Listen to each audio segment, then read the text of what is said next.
Here I have Samsung Galaxy S10, and today I'm going to show you how to take screenshot on this device.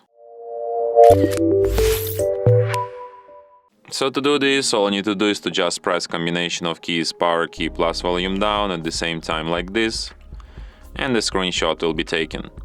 So let me show you once again, power key, volume down, and let's get it. So one last time, power key, volume down, and we got it.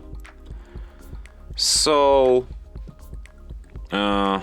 you can find your screenshots in gallery, then in the special album called screenshots, and here they are.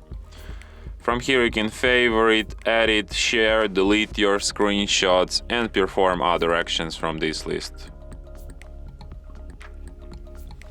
And that's it. Thanks for watching. If you find this tutorial useful, don't forget to hit that like button and subscribe to our channel.